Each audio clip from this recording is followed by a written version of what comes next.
Ayan mga best friend, nagagawa ko ng espasol. Nakita nyo yung katas ng katawan ko. Lahat ng kolesterol ko mga best friend lumabas. Diyos ko, napakahirap palang gawin ang espasol mga best friend. Akala ko ganun lang siya kasimple. Grabe, as in. Matagal pala siyang haluin mga best friend. Gusto nang sumuko ng mga braso ko. Pero hindi pa rin pala siya pwede. Grabe. Napasubo ako dito mga best friend. Yung gustong-gusto kasing kumain ng espasol. Inggitera nagagawa ng inggitera. Kita niya yung nagagawa ng inggitera. Hindi ko alam kung pwede na to. Kasi ang sabi niya, basta daw mabuo. Pag buo na daw, pwede na. Parang hindi pa. Kulang pa. Kulang pa yung buo niya. Tapos mo niya lang nangalay na ako. Almost 1 hour na yata akong naggaganito. Or naka 1 hour na nga ako. Grabe. Ang hirap pala my best friend. Yan. Espasol pa more. Inggit pa more. Yan ang nagagawa ng inggitera. As in, grabe. Inggitera talaga. Malala. Itinuro sa akin paano gawin. Hindi na ako nakahintay ng bukas. Ora mismo. Ginawa ko na talaga siya mga best friend. O, see? Yan. Ay, baka ito na. Baka pwede na. Pwede na kaya ito. Sabi niya kasi sa akin, pag nabuo na, pwede na. Ngayon ko na. Ito kaya. Pwede na kaya. Ang init pa naman. Alam niyo ba kung ilang degrees Celsius? Ang ano ngayon? 34. Ang init. Ay, ang weather ngayon, 34 degrees. Tapos nandito ako ngayon sa kalan, nagaganito. My God. High blood din na ako.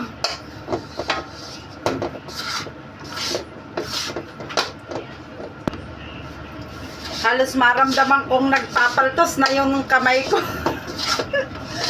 Naramdaman ko nagpapaltos na yung kamay ko mga best friend. Diyos ka. Ay, ang hirap pala nito. Yan. Inggit pa more. Espasol pa more. Ayan. Baka pwede na to kasi maligat na siya. Ay, nako. Grabe yung pawis ko ba, best friend, no? Nangingintab. Hindi ko na kailangan mag-workout ngayon. My God.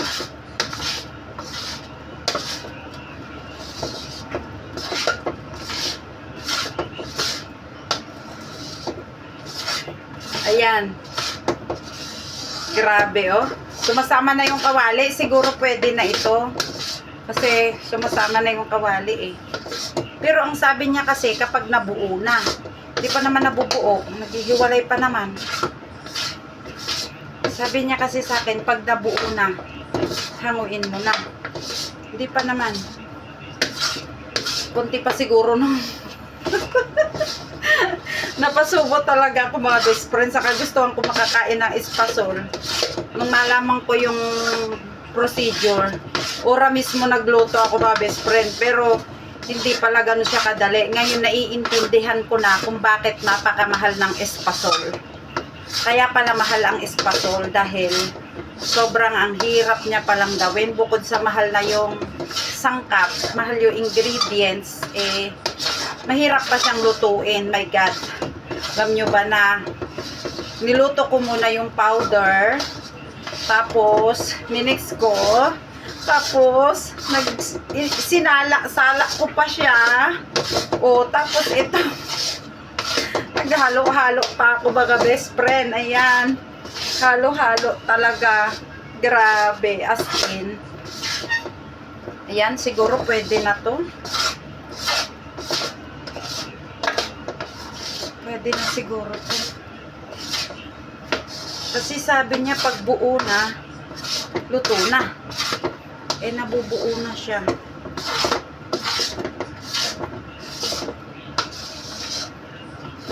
Hindi pala siya ganun kasimple. Hindi pala siya ganun kadali lutuin. Masarap siyang kainin. Akala natin simpleng luto lang. Pero napakahirap pala my best friend. Ang dami kong kolesterol na nawala. Favor din naman sa akin yun. Kaya lang, grabe. Nangalay talaga ako mga best friend. Hindi daw ito pwedeng hintuan ng halo. Kailangan dire-diretso yung halo niya. Sabi. Grabe. Ganito pala yun.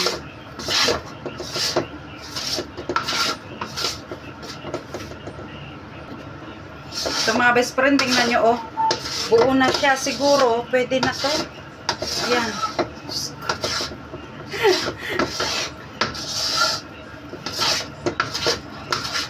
Ang hirap. Ang hirap. As in. Dahil gusto ko siyang kainin talaga mga best friend. Sinaga ko talaga siya. Grabe. As in. As in. Malakad na yung kawali. Ayan.